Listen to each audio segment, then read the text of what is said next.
होलिका दहन की पौराणिक कथा हमें भगवान विष्णु के भक्त प्रहलाद की महिमा से जुड़ी हुई एक अद्भुत कहानी बताती है। यह कथा हमें यह सिखाती है कि सच्चे भक्तों की रक्षा भगवान विष्णु स्वयं करते हैं और दुष्टों का अंत निश्चित होता है। आइए हम जानते हैं इस कथा के बारे में विस्तार से। महर्षि कश्यप और उनकी पत्नी दिति के दो पुत्र थे, हिरण्याक्ष और हिरण्यकश्यप। इनके साथ उनकी दो पुत्रियां भी थीं, जिनमें से एक का नाम होलिका था। हिरण्याक्ष अपने बल के कारण अहंकारी हो गए थे और एक बार उन्होंने पृथ्वी को सागर के बीच उठा लिया। पृथ्वी को बचाने के लिए भगवान विष्णु ने वराह अवतार लिया और पृथ्वी को हिरण्याक्ष से मुक्त किया।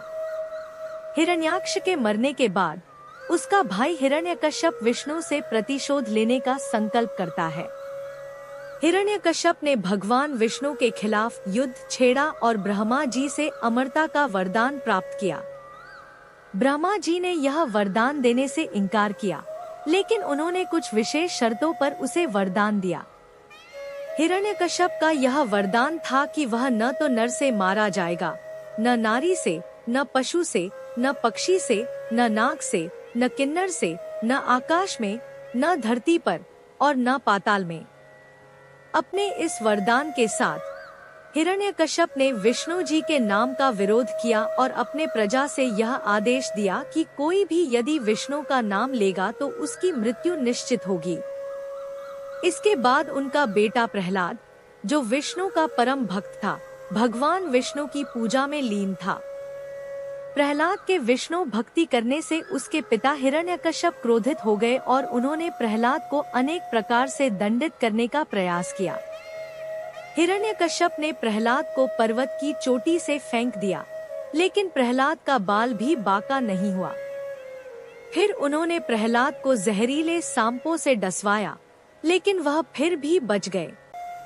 इसके बाद हिरण्यकश्यप ने अपनी बहन होलिका से मदद मांगी, क्योंकि उसके पास भगवान शिव का दिया हुआ एक विशेष चादर था, जिससे वह आग में भी नहीं जल सकती थी। होलिका ने अपनी चादर ओढ़कर प्रहलाद को अपनी गोदी में उठाया और अग्नि में प्रवेश किया। लेकिन जैसे ही अग्नि प्रज्वलित हुई, होलिका की चादर उड़कर प्रहलाद पर आ गई और होलिका जलकर राख हो गई। इस प्रकार भगवान विष्णु ने अपने भक्त प्रहलाद की रक्षा की और होलिका दहन की परंपरा का प्रारंभ हुआ। इस कथा से यह सीखने को मिलता है कि भगवान विष्णु हमेशा अपने भक्तों की रक्षा करते हैं और बुराई चाहे जितनी भी शक्तिशाली क्यों न हो, अंत में अच्छाई की ही जीत होती है। इसी कारण होली का पर्व मनाया जाता है, जिसमें बुराई का दहन करके अच्छाई की विजय का प्रतीक रूप में जलाया जाता है। ध्यान रहे, भगवान विष्णु ने यह सिद्ध कर दिया कि जो सच्चे दिल से उनके भक्त होते हैं, वे कभी भी संकट में नहीं पड़ते और भगवान उन्हें अपनी शरण में लेकर बचा लेते हैं। इस प्रकार होलिका दहन की कथा न केवल भगवान विष्णु की महिमा का उद्घाटन करती है, बल्कि यह हमारे जीवन में विश्वास और साहस का प्रतीक भी है।